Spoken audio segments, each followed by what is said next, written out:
All right, ladies and gentlemen, welcome back. Joining us now is Christopher Hahn, Democratic strategist, radio host, used to work with Senator Chuck Schumer. And Christopher, a couple of things are breaking today. Hillary Clinton, you may know the name, she gave a speech yesterday to what they're calling a group of journalists.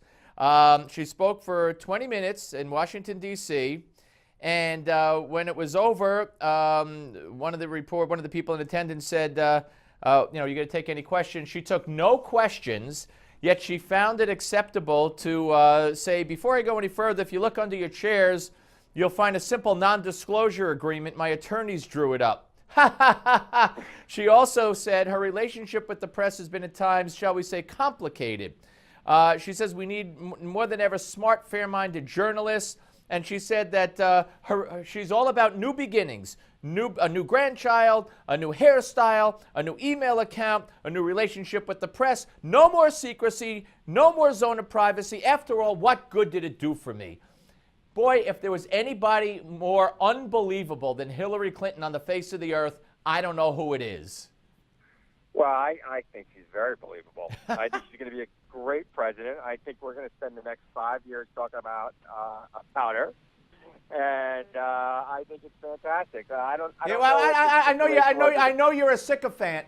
That's not what I'm asking about. That's not what I'm asking. I'm asking about the nerve of this woman to mock the agreement that by law she had to sign and apparently didn't, to make a joke about that, to say, oh, okay, everything I've done in the past, the secrecy, everything, it's do-over. From now on, no more secrecy. And you think, oh, she's absolutely honest, really? I just think that there are people in this world who have an opinion of her, some negative, some positive, and I don't think there's a lot that's going to be done to change those opinions. I just think that there's more people in America that believe that she's the right person for the job as president. I think she'll be elected president easily. All right, well, that remains to be seen. There's also a chance she could be in big trouble with the law. We will wait and see. Now, as far as this administration, the Ayatollah, as you may be aware, of Iran, the great, honorable, wonderful Islamic Republic of Iran, as the president loves to call them.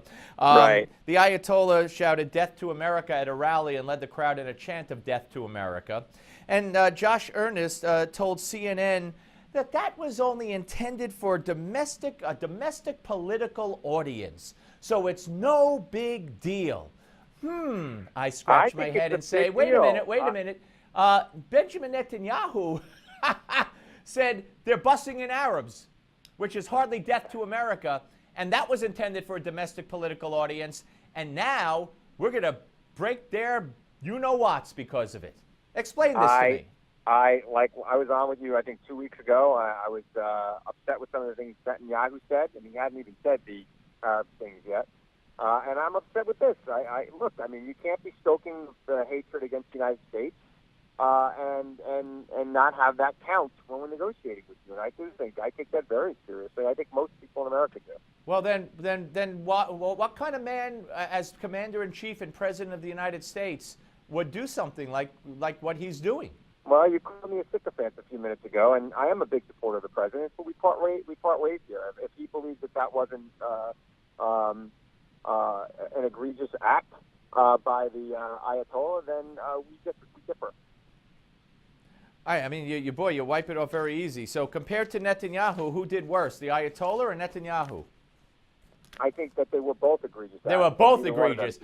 Death to America is the same as a guy saying, and by the way, it's totally out of context. If you put it in context, you got to get out there and vote because they're bussing in the Arab vote, which is nothing wrong with that. And you see that as equal. Well, here's what we have to acknowledge.